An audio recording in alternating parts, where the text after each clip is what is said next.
Maraming salamat. Okay. So, itong si Balaam ay isang propeta ng Diyos na kung saan kilalang kilala pagka gusto ng mga hari na manalo sa isang laban ay sumasangguni sila sa isang propeta. Okay? So, itong si Balak ay sumangguni kay Balaam. Ito naman si Balaam, alam niya na pagpapalain siya nito ni Balak, ibibigay lahat sa kanya. Basta pagpalain lang siya at manalo lang sila laban sa Israel. Sumpain lang ang bansang Israel. Okay? Alam ni Balaam na hindi pabor ang Diyos doon. Diba? May katanungan nga ilang beses ka nang pinigilan ng Diyos pero pinilit mo pa rin yung gusto mo? Sa ating mga Kristiyano, ilang beses na ba tayong pinigilan ng Diyos doon sa mga hindi pwede, pero pinipilit pa rin natin yung gusto natin. Diba? Kasi dito, kay Balaam, no? Dito natin masasaksihan, ano ba nga yung ginawa nung asno? Diba? Ano nga yung ginawa nung asno? Okay, so sa first point po natin,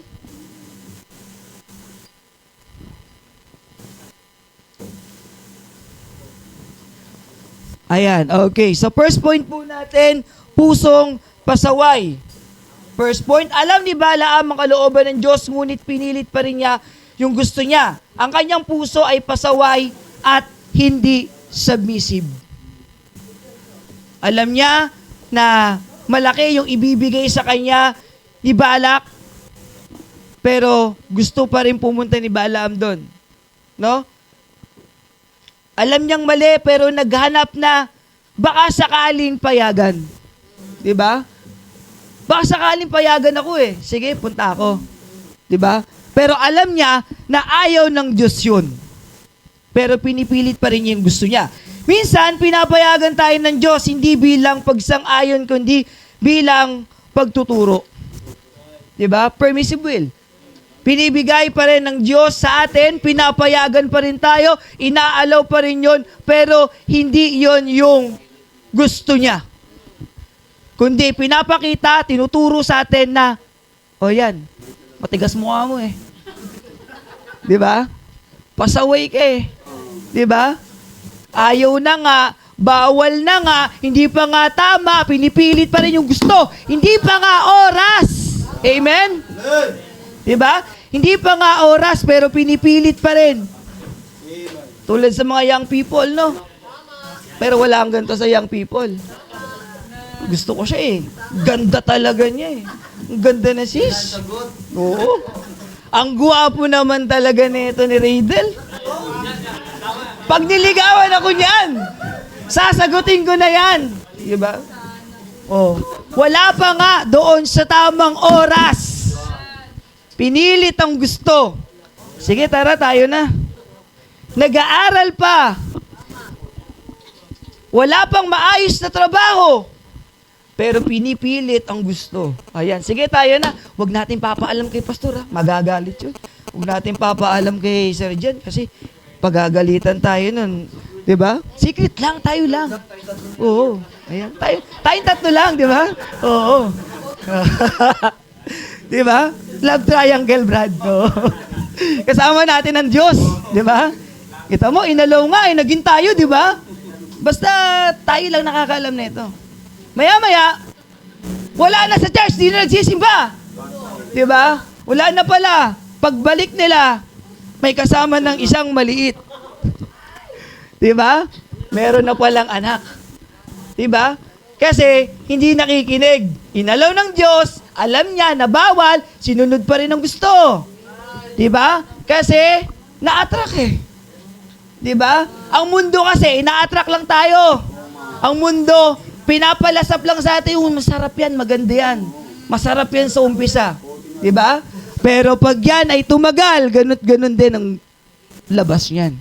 Madalas, diba? Lalong-lalo na sa mga Kristiyano, lalong-lalo na sa mga may asawa, yung away na mag-asawa, yun na nagiging dahilan para maghanap ng iba. Hindi lang mga hindi lang ito mga unbeliever, di ba? Ang nakakalungkot, pati mga Kristiyano. Di ba? Mga Kristiyano may pamilya, naghahanap ng iba dahil sa away na yan. Kasi itong isang nakita ko, pinapanigan ako. Sa umpisa lang yan. Sa umpisa lang kayo papanigan yan. Pero dadating ang panahon, sasabihin mo, mas maayos pa pala yung asawa ko kaysa sa'yo. Tapos ngayon mag-aaway kayo, maghahanap ka na naman ng iba. So yung cycle, paulit-ulit lang, babaero ka na. Di ba? Oo. Paulit-ulit lang, ang dami mo ng panganay. Di ba?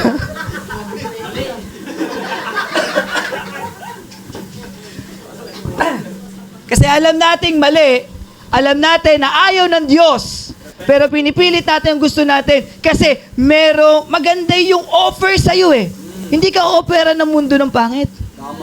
Lahat ng offer ng mundo maganda. Promotion sa trabaho, pero masasacrifice mo yung Sunday. Promotion sa trabaho, masasacrifice mo lahat. Diba? Pera, alam niyo ang pera. The love of money is the root of all evil. Amen. Pero hindi yung pera yung may kasalanan. Pera lang yan Puso ng Kristiyano, ng tao. Diba?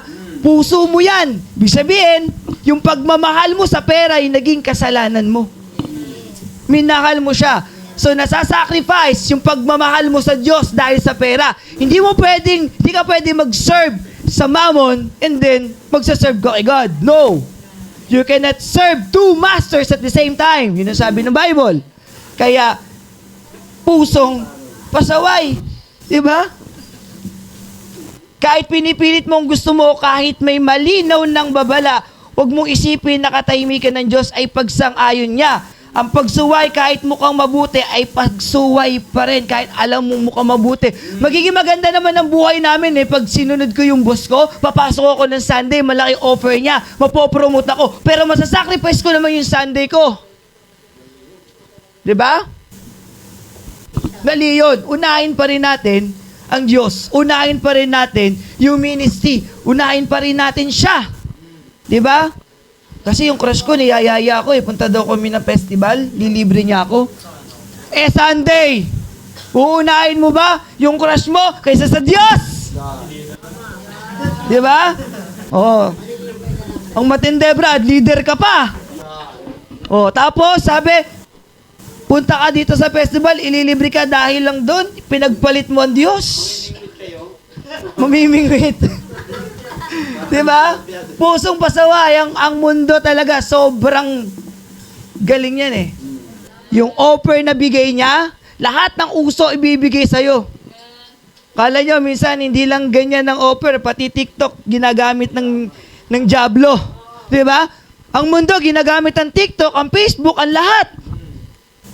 Minsan nga, sino dito ang nanonood ng mga SB19? Nanonood ng mga palabas sa TikTok kaysa manood ng mga street preaching ni Brother Elmer. Oo, pag-share, di ba? Mas pinapanood pa yung mga mas pinapanood pa yung pagtatanggal ng ingrown.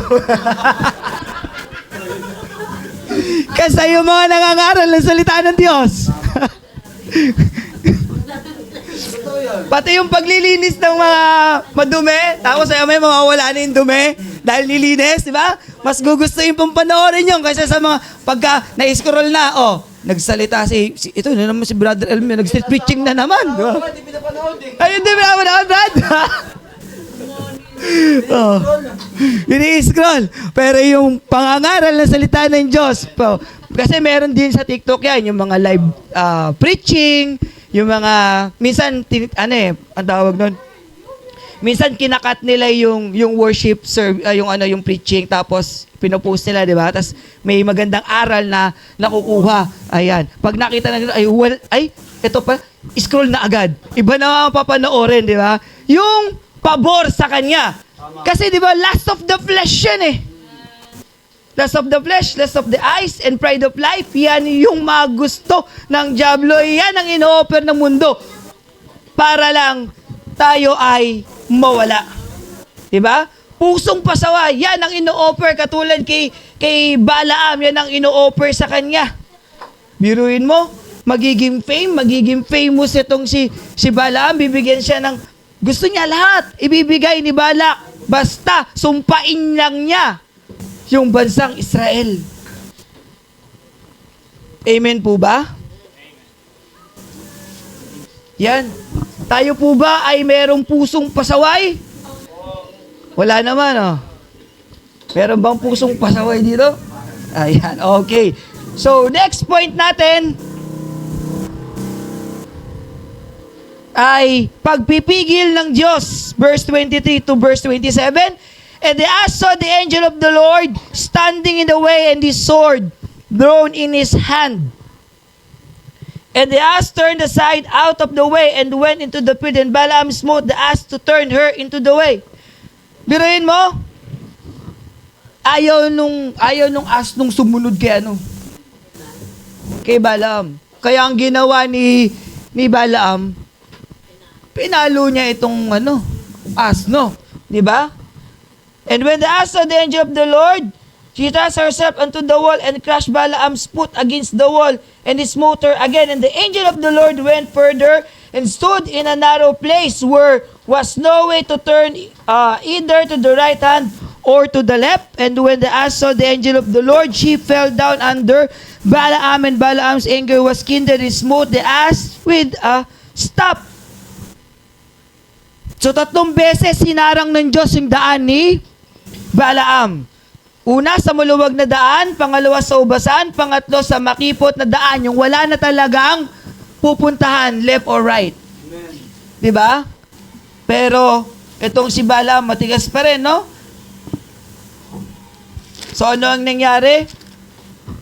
28, and the Lord opened the mouth of the ass, and she said unto Balaam, What have I done unto thee that thou hast smitten me this 3 times? Nagsalita yung asno. Diba? Ano ka ba? Palo ka ng palo eh. Meron nga dito ang anghel. Palo ka ng palo. Di mo ba alam na asno ako, sinusunod kita sa lahat ng gusto mo? Pagka ayaw ko, may dahilan. Aba, palo ka ng palo eh. Tigas ng mukha mo eh. Diba? Kapag hinaharang ka ng Diyos, ito ay pag-ibig, hindi poot. Ang Diyos ay nagpipigil upang iligtas ka, hindi upang ipahamak. Amen. Hindi upang sirain. Tigas na mukha kasi ni Balaam, ayaw niya talaga magpapigil eh. Para, pupunta tayo, alis tayo. Wag kang matigas ang ulo. Diba? O, yun pinipigilan siya ng Diyos. Kapag may closed door, huwag agad magreklamo. Minsan kasi mga kapatid, bilang Kristiyano, kapag ang Diyos merong tinanggal o may closed door diyan sa buhay mo, huwag mo nang ipilit. Baka hindi talaga para sa'yo. Kasi may plano ng Diyos at yung plano ng Diyos ay nakabubuti para sa'yo. Hindi para sirain ka, kundi para pagpalain ka. Tanungin mo yung sarili mo, ito ba ay pagpipigil ng Diyos para ako'y mapahamak o para ako'y pagpalain? Diba? Parang magulang yan eh, naharang ang anak na tatakbo sa kalsada, hindi para pahirapan, kundi para iligtas. Diba? Minsan yung mga anak natin, takbo dito, takbo doon, diba? Hindi natin sila pinipigilan eh, kundi para iligtas sila. Kaya natin ginagawa yon para iligtas sila. Dahil kapag sila na aksidente, wala na. Wala ka ng anak, no? Diba? Oo. Buti nga yun. Buti si Job, hindi ganun eh. Yung anak kong isang, malikot. Yung bunso. Kaya pag yun nakapaglakad na, patay na. Oo, mamamayit yung ina. Pati ako. Diba? So, pag may closed door, pag pinipigilan tayo ng Diyos, huwag tayo magrereklamo. Minsan magrereklamo tayo, hindi na ako mahal ng Diyos, ayoko na. Dumating sa punto ng buhay ko yan eh. Hindi ako nakapasa sa PRC, hindi ako nakuha sa trabaho, pero meron palang the best way, meron palang best time ang Diyos sa buhay ko. Kung pinilit ko siguro yung Brad, malamang sira ang buhay ko. At kung pinilit kong mag-abroad, pinilit kong pumunta sa Thailand, malamang wala na akong asamang maganda ngayon. Oo. Yung wala asawa ko, Brad, transgender. Thailand eh. Transgender na pala yung asawa ko. Diba? 1 month in Thailand. Diba? Makalimutan ko pala, baptist nga pala ako. Pumasok ako sa transwoman. Ipinagpalit mo sa transwoman eh. No? Diba? So, katulad ni diba? Ni Abraham. Si Abraham ay may plano ang Diyos sa kanya, pinilit niya yung gusto niya. Magkakaanak ka. Hindi sa iba, kundi kay Sarah, pero pinilit pa rin niya. Kaya binigay ni Sarah si Hagar. Tapos yun yung naging dahilan kung bakit nagkaano yung Muslim at saka yung Christian. Because of them sa ginawa nilang yan. Di ba? May consequence kasi yun eh. Kaya pag pinilit natin yung gusto natin, mapapahamak lang tayo. Pero ang matindi doon, ibabalik ka pa rin ng Diyos kung nasaan ka talaga. Pero minsan, masakit ang pagbabalik, katulad kay Jonah. Si Jonah, tinuutosan siyang pumunta sa Ninive, pero ang ginawa niya, pumunta sa Tarsis. Hindi sa Tarsir, sa Tarsis. Yan. So, pagpunta niya doon, ano nangyari? Sila ng bagyo. Ang matindi pa, kinain pa siya. Hindi po balyan na yan, ha? Big fish po yun. Ayan, okay? Oo. Wala naman po sinabing whale sa Bible eh. Big fish ang sinabi po. Okay? Ayan. So, kinuha po siya kinain po siya ng big fish at nahirapan pa siya doon. To cut the story short, pinahirapan siya, babalik din siya sa kalooban ng Diyos. Ba't mo mapahirapan sarili mo? Kristiyano kayo, wag mo nang pahirapan sarili mo. Dahil ibabalik ka rin ng Diyos, mas masakit pa yung pagbabalik sa'yo. Kaya pag sinabi ng Diyos, dito ka, gawin mo na yun. Katulad ko, matigas ulo ko eh. Teaching pala talaga ako mula umpisa. Umalis ako sa gusto ng Diyos sa buhay ko. Yan to. Doon. Dami tuloy naming utang. Diba? Kasi wala akong trabaho. Ba't ako nawalan ng trabaho? Tigas kasi na mukha ko eh. Private pa yung ginusto kong trabaho eh, na hindi align sa course ko. Hindi ko talaga siya nature. So, sinubukan ko, baka ako hindi yun eh, di ba? Kasi ang Diyos, hindi ka naman ilalagay sa isang sitwasyon na alam niya na, pangit para sa'yo. Ilalagay ka niya sa isang sitwasyon na dun ka talaga. Kaya nga niya ako pinasa sa college, kaya niya ako pinasa sa board, kasi yun yung plano niya. Tapos, umalis pa ako. Tigas talaga ng ulo ko eh, no? Yun, babalik din pala ako ng Diyos dun sa, ang matindi pa, katulad nito, may asno din. Asno din yung talagang, may ginamit na asno ang Diyos, unbeliever, na, teacher ka eh, bakit nandito ka? Diba?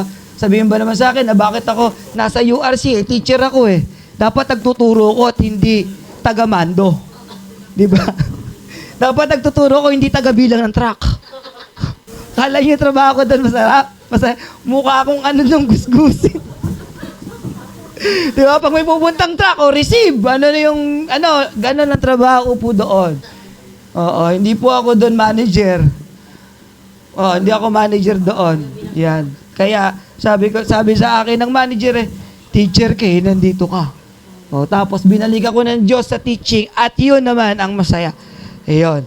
Okay, so kung may closed door, huwag magtatampo sa Diyos. At sunod lang po sa Kanya. Next, pananalita ng Diyos, verse 28 to 30, nabasa na rin natin. 29 to 30 na nabasahin ko. And Balaam said unto the ass, because thou hast mocked me, I would there were a sword in mine hand, for now I kill thee. And the ass said unto Balaam, am not I thine ass? Upon which thou hast ridden ever since I was thine unto this day, was I ever wont to do so unto thee? And he said, nay. Gusto siyang patayin. Gusto nang patayin ni Balaam itong donkey. Tigas kasi eh. Ayaw mong sumunod sa akin eh. Hindi nga siya susunod. May nakita siyang anghel eh. Pinipigilan ka na nga ng Diyos eh. Ginamit ang Diyos ang bibig ng asno para magsalita sa propeta. Isang nakakatawang tagpo pero napakalalim yung mensahe. Di ba? Kapag di ka marunong makinig, gagamit ang Diyos ng kakaibang paraan para mapakinggan mo siya. Di ba? Biruin mo, hindi ka nakikinig, di gumamit tayo ng asno. Di ba? Pag di tayo nakikinig, gagamit ang Diyos ng ibang paraan. Di ba? Minsan, ginagamit ng Diyos ang di inaasahang boses.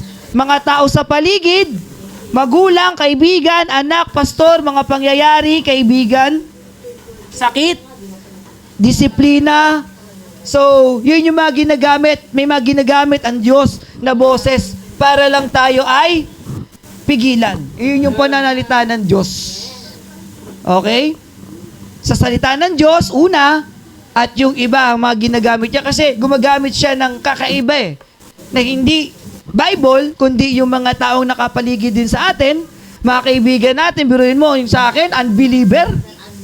Diba? Unbeliever pa yung nagsabi sa akin, teacher ka, bakit nandito ka? May mga ginagamit na ganon ang Diyos, makinig sa mga asno ng buhay mo. Kapag sinabi, wag ka dyan. Wag mo nang ituloy. 'Di ba? Pag sinabing katulad yan, pag gusto mag-abroad, 'di ba? Pag mag-asawa, gusto mag-abroad, dapat kasama mo asawa mo. Kasi pag ikaw lang ang mag-a-abroad, maniwala ka sa hindi. Sa isang taon, may asawa ka ng iba. Seryoso 'yon. Totoo 'yon. Maliban na lang kung napakataas talaga ng faith mo, 'di ba? Loyal ka sa asawa mo. Yung ang Kristiyanong Pilipino, nandito lang sa Pilipinas, nagloloko pa eh. Diba? Doon pa kaya nasa ibang bansa, wala yung asawa mo? Kaya pag ikaw mag-abroad, dapat kasama mo asawa mo. Kung magta-Thailand ako, sasama ko asawa ko. Dalawa kami papatransgender. Kidding aside, diba? Para naman sumaya tayo. Hapon kasi nakakaantok eh. Diba? Yan, si Yoshi. Okay. So baka, yan. Ang tunay na karunungan ay ang marunong makinig. So ang tunay na karunungan ay marunong makinig. Pag pinagbawalan ka na ng pastor, huwag mo nang gawin. Pag nagtanong ka sa mga kaibigan mo, huwag mo nang gawin.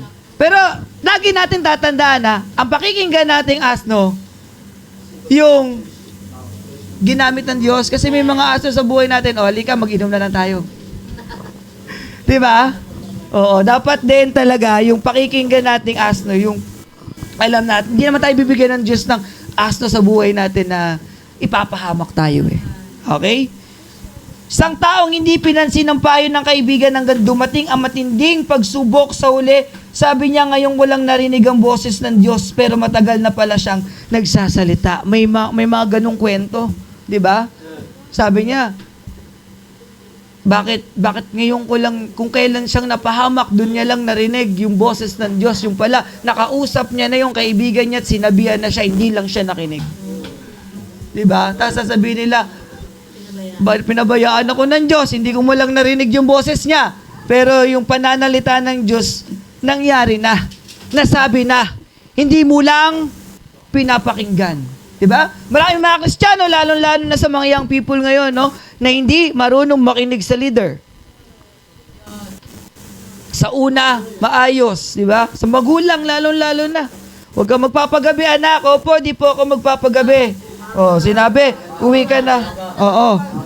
Diba? Uwi ka ng maaga. Opo, umaga na. Diba? Pag sinabing huwag magpapagabi, uwi ng maaga, pero umaga na pala, umuuwi. 'Di ba? Sinabi ng magulang na mag-aral ka ng mabuti, iba pala inaaral. 'Di ba? Yung kapitbahay pala yung inaaral eh. May maganda kasi dun sa kapitbahay ng inaaral. 'Di ba? Kapag sinabi na ganito, ang sinabi ng magulang na ganito gawin natin. Anak, baba.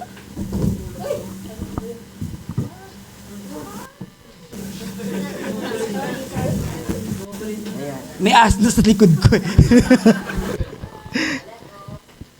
Ayan. So, kung anong sinabi ng mga magulang natin, susundin natin. 'Di ba? Kasi minsan napapahamak tayo eh. Merong kwento sa buhay ko dati na sabi ng magulang ko, wag akong manliligaw doon sa babae na niligawan ko dati, na kung saan muntik akong mamatay dun sa punto na yun ng buhay ko. Oo. Kasi, meron akong naging girlfriend, nakatira sa Alabang, malapit, alam niyo yung ano ng Osmond, yung pasukan doon. Di ba, squatter yon. So, meron akong naging girlfriend na doon, nakatira dati, ex ko.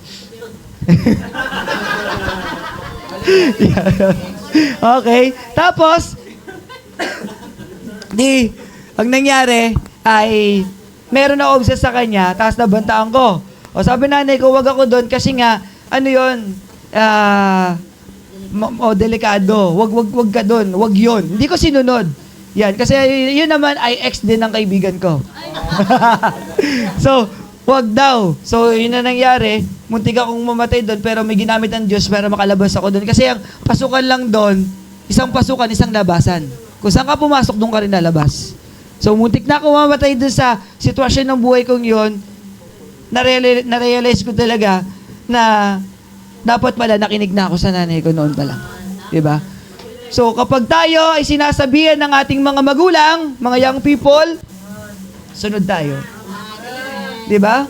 Huwag na tayong magpasaway. Kapag tayo inuutosan ng magulang, sumunod tayo. Diba? Oo. Yan. Pag sinabi ng magulang, magugas ng pinggan. Diba?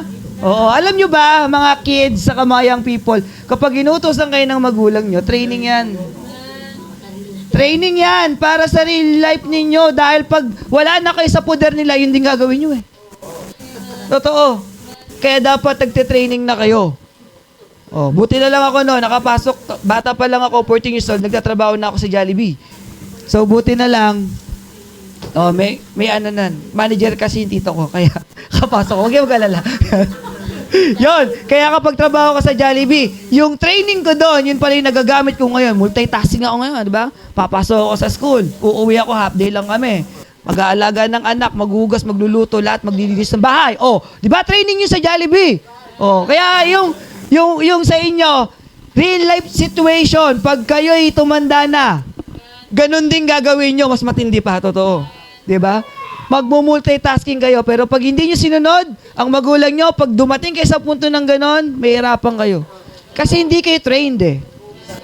Hindi yun basta inutusan lang kayo ng nanay nyong bumili ng suka sa kanto. Hindi ganon. Di ba? Kasi yan ay training ninyo. Di ba, Kim? Amen. Yun. Di ba? Training po iyan. Kaya dapat makinig po tayo. Kaya nga ano sabi ng Bible, di ba? Children, obey your parents in the Lord. Di ba? For this is right. Ayan. Kaya nga susunod kayo. Susunod kayo sa tama. Next po ay pagsuko sa kalooban ng Diyos. Nang makita ni Balaam ang anghel, siya ay lumuhod. Doon niya lang naintindihan na ang lahat ng hadlang ay para sa kanyang kaligtasan. Kapag nakita mo ang kamay ng Diyos sa likod ng hadlang, magpasalamat ka, hindi dapat nagrereklamo. Katulad yung si Balaam, nakita yung anghel, lumuhod siya. Kasi niligtas siya ng Diyos eh. Dahil kung pinagpala niya si Balak at sinumpa niyang Israel, patay din siya. Dahil di niya sinunod ng Diyos.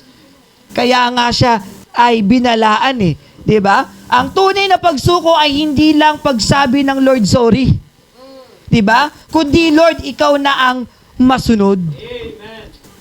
Diba? Pag sinabing magsasabit ka sa Panginoon, diba? Ang pagsuko mo sa Kanya ay yung sumusunod ka, hindi lang, sorry Lord, kasi hindi ko nagawa to. No. Dapat kung anong sinabi ng Diyos, yun yung ginagawa natin. Amen. Kung anong sinabi ng Diyos. Paano mo malalaman na sinabi ng Diyos kung hindi ka naman nagbabasa ng Biblia? Kaya napaka-importante na tayo ay nagbabasa ng Biblia, nakikinig tayo sa mga preaching, di ba? At sinusunod natin. Kaya nga sabi ng Joshua 1:8 and 9, meditate, di ba? Therein, day and night. Umaga't gabi, nagbabasa ng Bible at dapat ina-apply natin sa ating buhay. Dahil anong sabi doon? Yung way nyo daw, yung daan nyo raw ay magiging prosperous at magkakaroon ng good success. Di ba? Paano magkakaroon ng good success kung hindi ka naman nagbabasa at sinusunod ang salita ng Diyos. Di ba?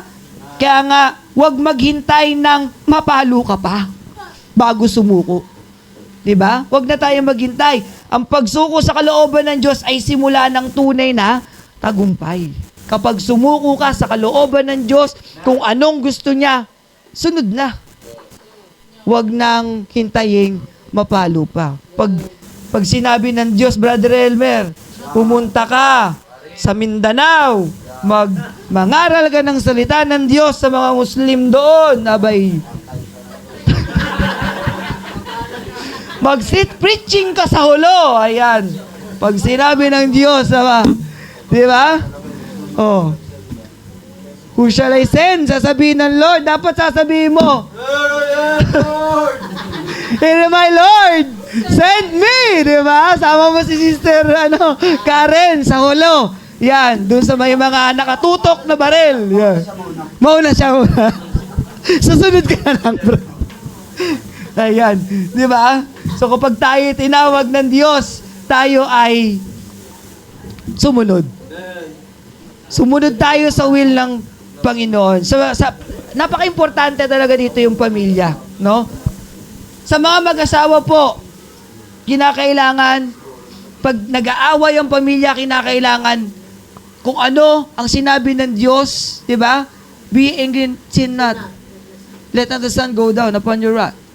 Huwag nang normal magalit, pero huwag kang magkakasala.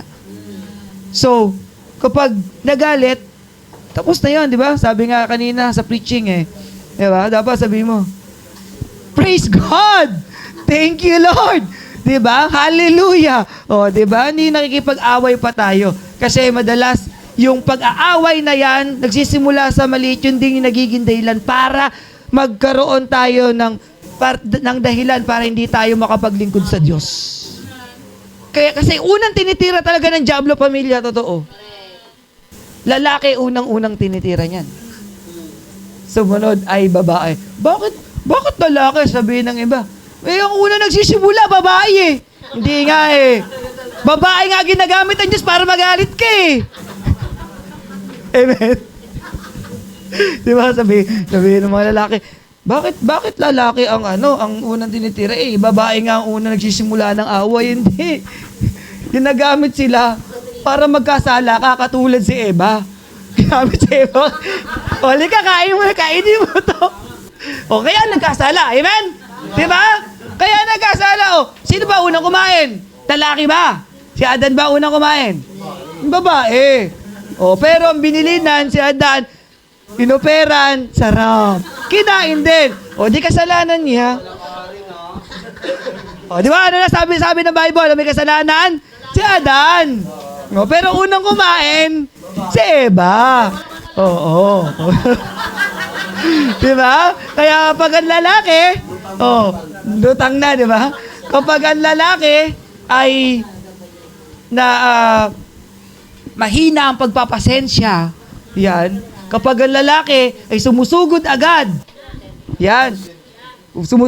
Inosente. Siyempre, lagi silang tama. Oo, yan. Oo. Kaya mga kalalakihan, laging tatandaan, lagi silang tama. Pag ikaw ang tama, may tama ka, tatamahan ka mamaya, di ba? Kaya nga po, di ba?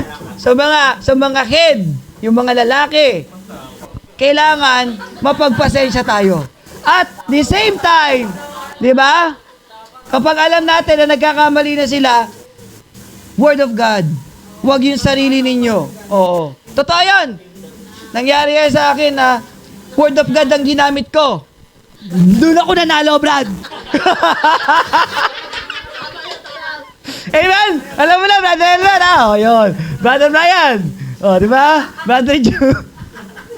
Tama, pag gusto nyo manalo, tapatan nyo ng Word of God. Pero dapat yung Word of God, sakto doon. Mamaya naman ginamit nyo lang yun para lang sila ay mapahiya, di ba? Hindi.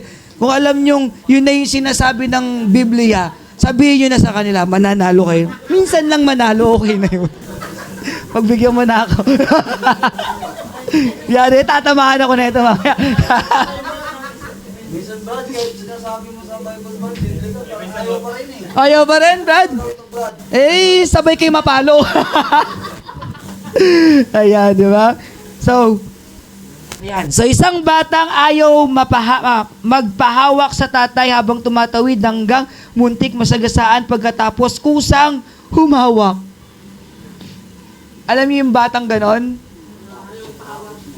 May batang, pag hinahawakan mo, anak mo, hinahawakan mo, minsan, kasi ano daw siya, independent siya. Yan, minsan ganun yung mga bata eh. Tapos nung muntik na masagasaan, saka humawak. 'Di ba? Oo, kasi ganun din tayo sa Diyos. Minsan kailangan matakot bago magtiwala. Kailangan natin minsan matakot eh, bago tayo magtiwala. Pero napaka-importante, 'di ba? Kinakailangan sa lahat ng oras sumuko tayo sa kalooban ng Diyos. Kaya yung pamilya, kung ba't nasingit yung pamilya, kasi yung family talaga, kapag strong yung family, strong yung foundation natin. Pag strong yung family, maayos tayo lahat. Pansinin ninyo, kung yung isang pamilya dito nagkaaway, sa tingin nyo magsisimba yan sa susunod? Wala. Unti-unti yung church mawawala. Unti-unti dahil lang sa away. May mga ganyan churches eh. Na, nagkakaubusan. Bakit? Kasi yung isa meron ng isang pamilya. Di ba? Eh, Katoliko yung napangasawa, doon na sa Katoliko nagsisimba, din na sa Baptist. Di ba? Unti-unti mawawala. Kasi napaka-importante talaga. Strong dapat yung family po natin. Amen po ba? Kaya kinakailangan sumuko tayo sa kalooban ng Diyos. Yan. So, recap tayo. Pusong pasaway, pinilit ang sariling gusto. Katulad di Balaam. So, wag po tayong ganun ha. Pusong pasaway. Pangalawa, pagpipigil ng Diyos, mga hadlang ng habag. May mga hadlang na ginagamit ng Diyos para lang pigilan tayo kapag yung gusto natin, yung pinipili natin. Kasi doon tayo mapapahamak. Pananalita ng Diyos, kakaibang paraan ng kanyang boses. Ayan, gusto nyo, pati bato magsalita na para sa inyo. Diba?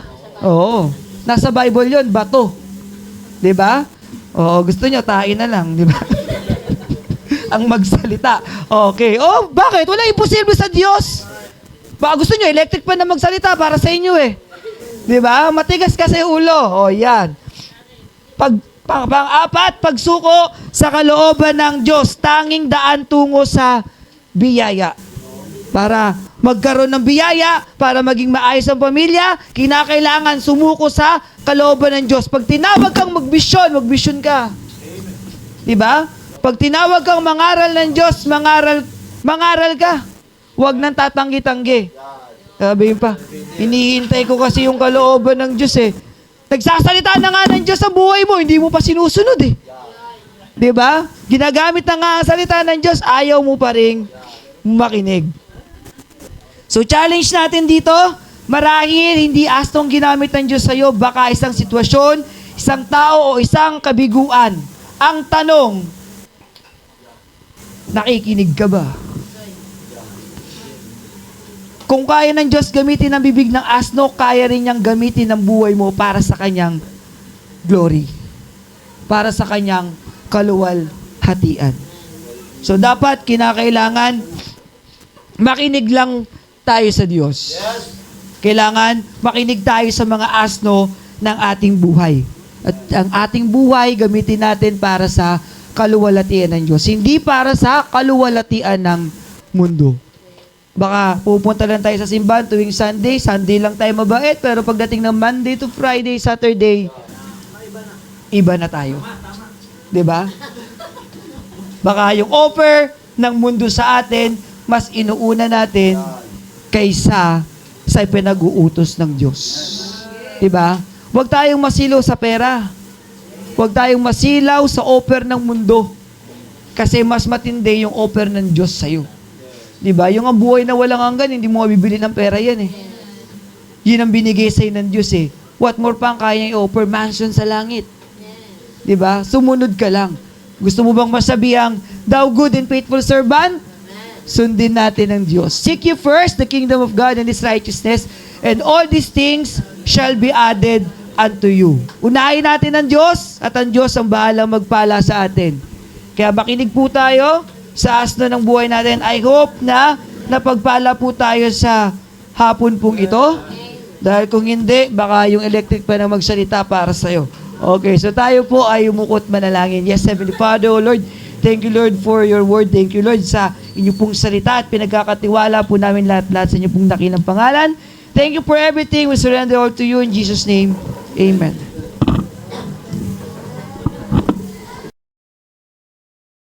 John sa napagandang mensahe at nawa ay naunawaan po natin ang mensahe po sa hapong ito at nawa sana huwag na natin patigasin pa ang ating puso bagkos ay sumunod po sa kalooban po ng ating Panginoon. Amen?